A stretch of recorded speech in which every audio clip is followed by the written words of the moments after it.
Hi, Misha here, and I'll probably post this one on Patreon and my personal channel. A little while back, I looked at the cavalry troopers, soldiers, and officers from the dime novel Legends series from Chicken Fried Toys.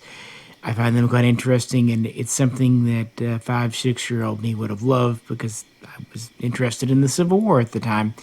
For what it's worth, I studied antebellum South, and the war is kind of a elective in college when I was doing a history degree and needed some extra classes. So I'm in no stretch of imagination an expert, but it's just like kind of interesting. And no, I'm not like pro one side or the other. The thing to do with history is you just analyze it and try to keep your personal feelings out of it as much as possible.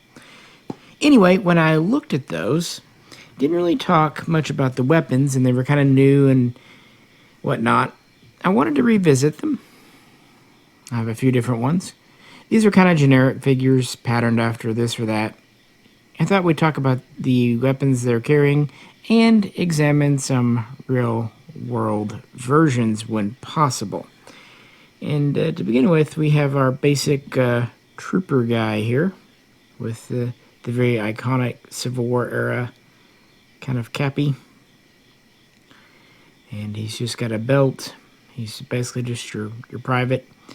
And he's holding a carbine. And it seems a little bit shorter than the trapdoor that we'll look at very soon. I'm thinking this is either meant to be a Spencer, which I don't think, but I'm thinking it's a Burnside, which would have been a 54 caliber lever breech system jigger. And the cavalry definitely used these during the Civil War and afterwards. So kind of Indian War period, especially early on, considering this figure is kind of meant to be that. I think so. But what do you think? Burnside? Or maybe a Spencer, or maybe something else. It's not a trapdoor. That was one you've seen before. This is actually one that I kind of put together. The website was running a, wouldn't have been Labor Day. That was too recently. I guess it was the 4th of July sale, and they had to create your own figures. So I made up a sharpshooter here. Now he is holding a Sharps rifle, and got him a revolver on his hip and a cartridge belt for the Sharps there, and he's also wearing kind of the same soft cap. It just seemed to work better for the Sharps. Pretty neat that they've got the little ladder sight and whatnot. So those guys are just with rifles. But while the cavalry in the 1860s, 1870s, 1880s absolutely had rifles and more often carbines, they did have some sharpshooters, by the way. Sharp rifle sharpshooters. They really relied on pistols and sometimes just pistols. So let's get to our first real comparison. Here we have just your basic trooper. He's got the big gloves known as gauntlets. He does have little spurs on him. These are articulated, of course, but hats are removable. Pretty standard campaign hat there, cowboy hat as you think of it, but it made sense. And he is holding the 1873 trapdoor, the Springfield, the 4570. And it does have a saddle ring with sling, and the sling does rotate. And it is noticeably different than what I think is the Burnside. And it's actually just a little bit longer. The Burnside had about a 21-inch barrel, and this one had about a 22. I'm sure it's exaggerated in the scale, but it does kind of go to show you. And in his hand, he's holding the quintessential cavalry gun, the M1873 Single Action Army, the Peacemaker, the Colt, 45 Long Colt. So here he is. And here's the first example of a real world firearm. This is, of course, a reproduction from Uberti, Italy, and it's a Cimarron. What's kind of neat about this one, it is the so-called charcoal finish. Maybe a little bit anachronistic. A lot of this time they were kind of going to more modern bluing, but pretty attractive, and certainly older Colts had it. This does have the regulation 7.5-inch barrel. It is in 45. Of course, it's single action. It's in the name. And yes, it is a 4-clicker. There's that myth, of course, about that spelling out the name Colt. It doesn't. First notch is a safety notch. Second is your half cock. Third actually releases the half cock. You notice it goes back forward and locks your cylinder again. And then fourth is obviously full cock. But hey, it's a good story that it spells out Colt. And this does have the early so-called bullseye ejector, the old model, and the what we used to think of as the Navy grip versus the Army grip. It was just standard fixed sights. These are really attractive guns and a lot of fun to shoot too, no matter which caliber you get it in. Of course, loading gate, all that good stuff. But that's the trooper, the soldier. What about officers?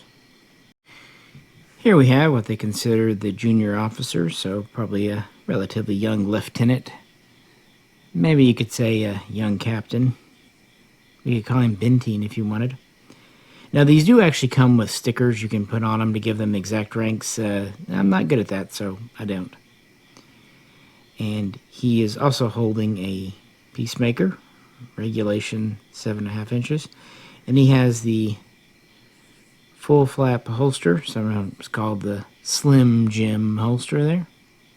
And it intentionally points forward with the butt of the revolver forward there.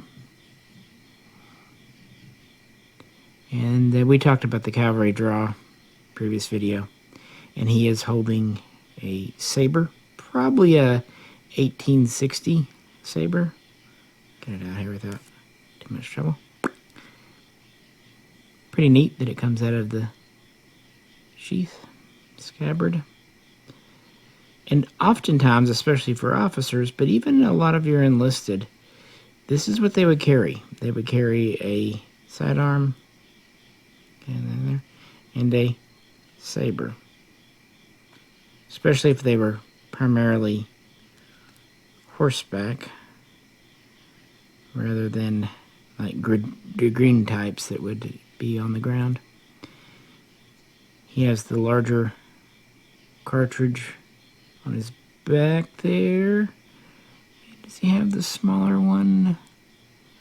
I don't think he does, but they do have the smaller one here. Of course, he's wearing the more or less regulation hat and doesn't have the gauntlets on, but that's okay.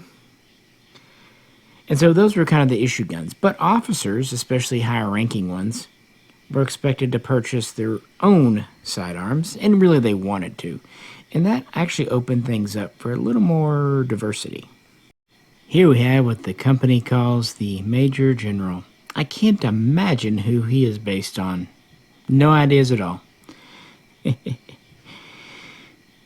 And because they were private purchasing, they did their own thing quite a bit. For one, you'll notice his holster is the kind of, well, it would have been a half flap to work as the figure.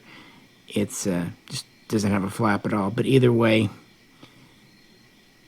butt facing forward, and then would have had a partial flap on top versus the full flap, which just for access they did prefer.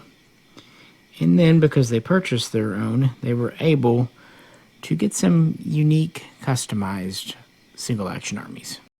Apropos of nothing, George Armstrong Custer had a shorter barreled single action army.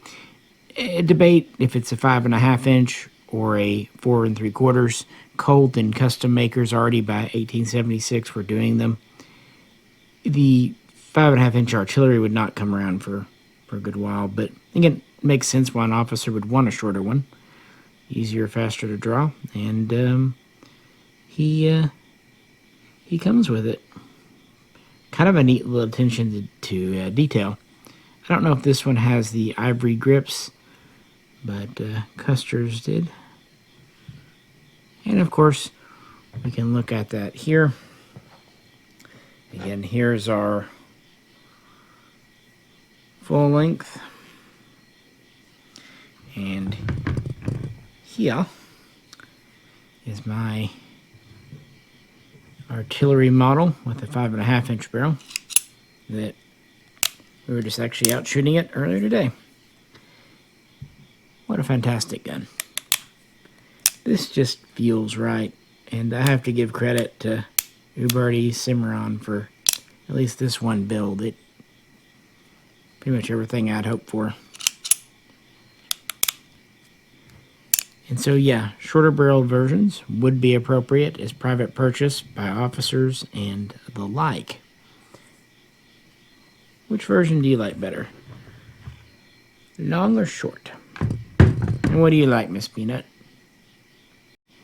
While the single-action army was the standard throughout the Army and the Cavalry, with 37,000 purchased between 1873 and about 1891, there was another gun that for a brief time was essentially a standard from about 1875 to about 1878. Around 8,000 Smith & Wesson No. 3 Schofields were purchased. And that would actually add to the 1,000 Smith & Wesson No. 3 Americans that had been picked up around 1870. And our officer here, this is just kind of generically referred to as the cavalry officer. He doesn't have a saber. He does have a knife on his belt. He does have the smaller 12-round cartridge thing. And he has the cross-draw holster, while many would still use the butt-forward cross-draw, especially for higher officers. And a lot of custom rigs were purchased on the trail. This is quite a cool gun. Most of you know it, but I'm actually pretty impressed with the detail work that the Chicken Fried Toys little 1/18 scale version here has. Check it out. Here it is out of his hand, and it fits his holster. Jim Dandy.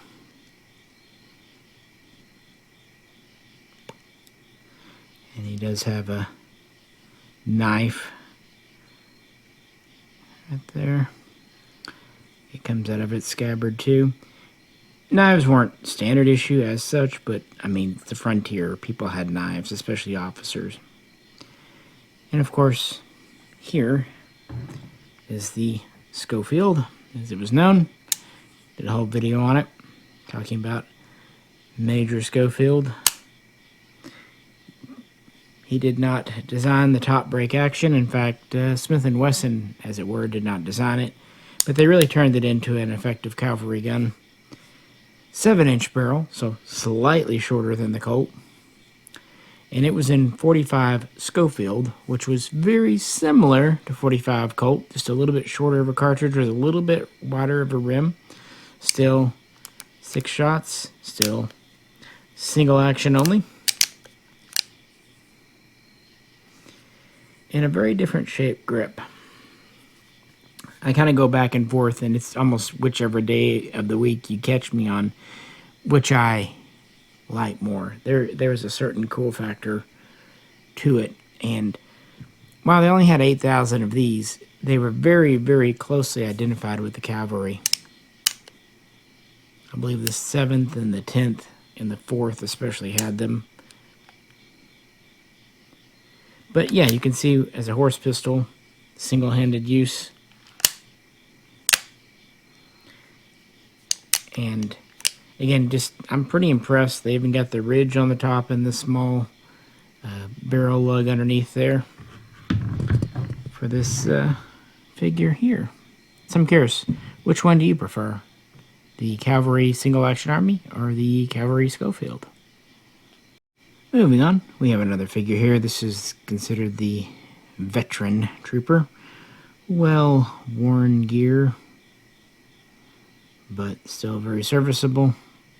He's also carrying the trapdoor, the regulation 7.5-inch single-action army.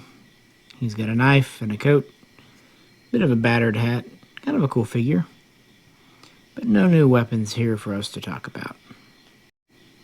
Here we have one of the most well-known, legendary, respected, and even sometimes feared soldiers on the prairie, a buffalo soldier. This is supposed to be an NCO. That's kind of neat. He's got little gloves on his belt. And while he is carrying a trapdoor carbine, 22-inch barrel is normal, in his hands is a pistol that actually didn't see a whole lot of government use, and when it did, it was kind of a substitute standard, but is honestly a pretty cool gun in and of itself. That is the Remington Model 1875. A lot of them were in .44 caliber, but some were in .45, and the reason he's holding it is because when there was a shortage switching between single-action army and Schofield, and kind of maybe going back to the single-action army, when there was a shortage of revolvers for the cavalry, which was a very important thing, about 650 were acquired by the U.S. government, with many making their way to the Buffalo soldiers. And a few other places had them too, including like Indian Police. But yeah, they're one of the most notable users in the late 1870s, maybe early 1880s. And it's often overlooked, but perhaps very underappreciated gun. Remember how I said the smelling Colt is cool but absolute hogwash? Well, that's because the Remington 1875 apparently also spells Colt. It's just the stages of the gun. Now here it is, another reproduction. This one's in .45. And it has the regulation barrel. It's actually just about 7.5 inches. It's got this kind of sail under here.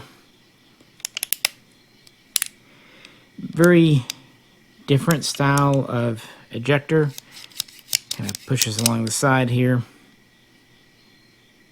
One thing that the Remington does feature, which was really important back in the black powder days, it's really easy to disassemble for cleaning. You've got a spring-loaded button here, and then you just pull this rod out in the front, and then your cylinder comes out. Whereas on the Colt, you actually have a screw. Not a big deal, but you know, it does require a tool, and it is a small part that could get lost, and this does not. And it's important enough today to clean your guns, but in the black powder era, it was even more so. That said, I mean, this came out after the Colt, after the Smith & Wesson, and while it was a good gun, it wasn't just better than anything else. So sadly for them, it was pretty well overlooked. But it did have its proponents. There were famous figures in the West that liked these, even preferred these over the Colts. And so that's why I wanted to make sure at least one of these guys had it. And the Buffalo soldier here was a great candidate. So what do you think? I think they did a really neat job replicating it. Another famous user of the 1875 were the Scouts. Native American here. He actually does come with one, but I've kind of got it under his jacket. And often Scout pistols, be they the Remington or more frequently the Colt, would have a nickeled finish. That was kind of the all-weather finish of that day and time. So he too could have been found with one. And he also is carrying a carbine here. A neat figure. Obviously feathers everywhere, a little more irregular looking. A lot of times Scouts would either be just privately hired. They would be kind of connected to the Army. Once in a while, they would actually be enlisted, but they often would draw their gear from leftover Civil War surplus stuff, uniforms, guns, what have you.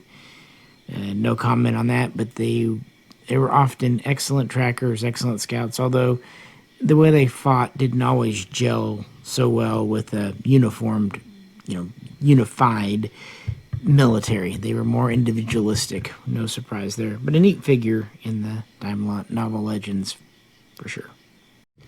And we're going to end on two different guys here, both carrying two different lever actions. And this guy here, the one I kind of think of as Old Timer, you'll see why in a minute.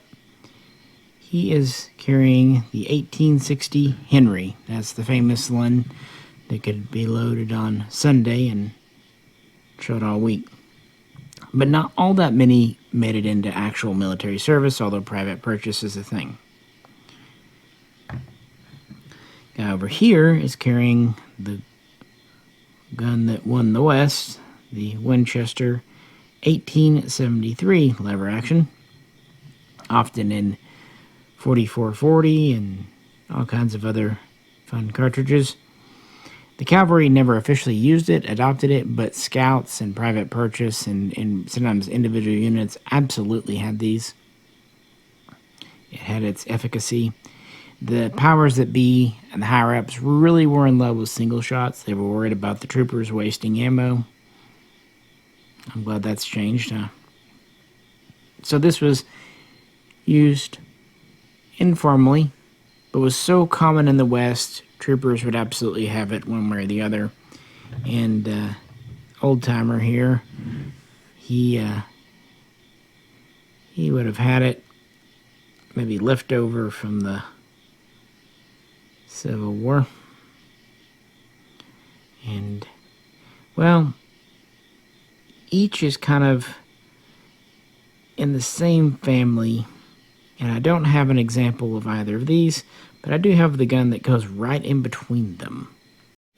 By the way, how do you like the beard on this guy? I have, of course, the 1866 Yellow Boy, named for its gunmetal brass alloy frame receiver. The 73 would go to an iron steel type, but this was still kind of an evolution of the Henry, namely giving you a forearm, really updating the magazine feed, loading, and functioning. It's all around a superior gun to the 1860, and while the 1873 is better, this gun actually did see some limited use by the Cavalry, and the U.S. Navy and U.S. Marines actually had several hundred 1866s. More importantly, Winchester actually sold a good number of these to foreign powers, for example, the Ottoman Empire. So that's why I have it. It has the saddle ring that would appear on other things like the trapdoor. It had a 20-inch barrel, so even shorter than the trapdoor, Spencer, all that. But even with the short barrel, the tube still held 11 rounds, and this is in 45 Colt. So if you went to a smaller, like 44 Henry rimfire, you might have got extra rounds. I'm not rightly sure, because no one does 44 rimfire, 44 Henry these days. Really a lot of fun to shoot. Video coming out on this on the main channel. And this is also a new birdie. And it's actually the only long arm I have from Cimarron, although I did order in a Sharps for a customer, but it's already gone. Well, I do have one more to show you, and it might be the most intriguing. In the Old Timer's holster here, we have quite a long piece. Get it out under the coat here. 1 second. Maybe. I get some leverage on it. so these don't fit tight. There we go. We have this thing.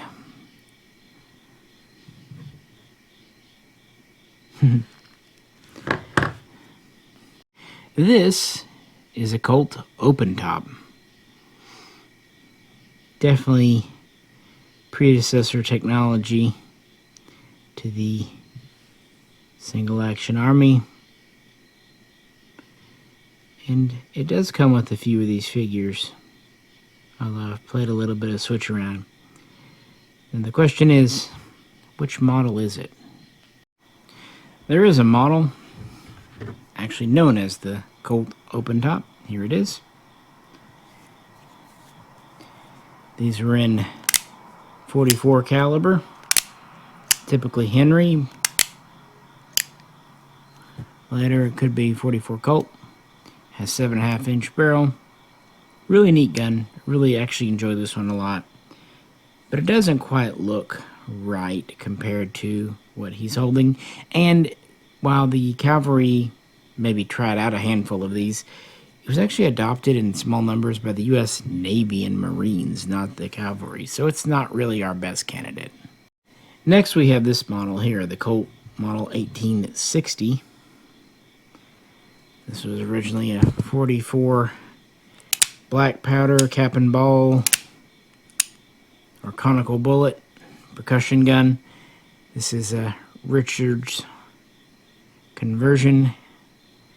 This one's in 44 special, but originally it would have been a 44 Colt round.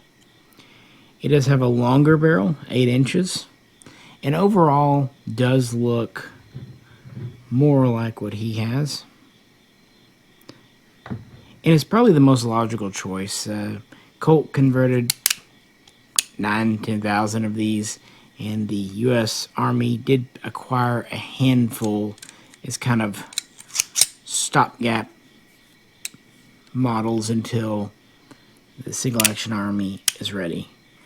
However, even though this probably should be what he carries, no, what they clearly modeled it off of, and it's clearly meant to be, is this.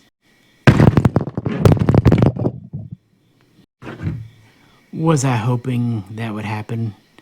You're damn right. Yeah, clearly they were going for the beast.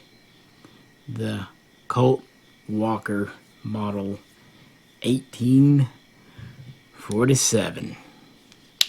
Also in 44.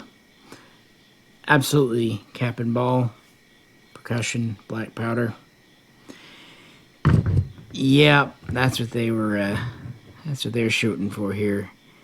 Such an iconic gun. Even though only 1,100 of these were made, plus another couple of hundred of the Whitneyville models. However, to be fair, several thousand of the later Dragoons, models 1, 2, 3, were made. And so you could say, since it's such a small scale, that it's a Dragoon. At this scale, it'd be hard to tell the exact difference. A little bit shorter barrel, of course, and all that. A little bit lighter. This thing is redonkulous. But in honestly the best possible way. And it's obviously the immediate predecessor in form and function to this gun here. I mean, this one has an inch shorter barrel. It's significantly lighter, though. I mean, this thing is under 3 pounds. This thing is a good 50% heavier. Part of it is this giant loader, but even at that, this giant cylinder that can hold up to 60 grains of black powder. Fun fact, because this is a black powder, it's not actually required to have an FFL. That's just how the laws are here. Much to be said about it, including the half octagon barrel. But it is absolutely eye-catching. And while these only served for a brief period of time, the later Dragoon actually did serve the cavalry until this model came along with the Civil War. So In the spirit, I would say he has an 1860, although we both know they were watching Lonesome Dove, and it's the 1847, and I don't blame them. It's one of those, if you're going to do it, just do it. And I think it's hilarious that even though they only made, maybe 5 or 6 different handguns in this series, one of them is the Colt Walker. What do you think, though? Here the troopers are, kind of all lined up in no real particular order. I wanted to do this video while I was still out here at the cabin. I'm going to have to head in to take care of some things that happened back at home. Kind of an emergency thing. But they stay out here, and pretty good with historical accuracy. And what's nice is, since these are patterned officially off of like movies, if there isn't an accuracy, you can just say, well, it's based off this or that film. But it's a nice little assortment.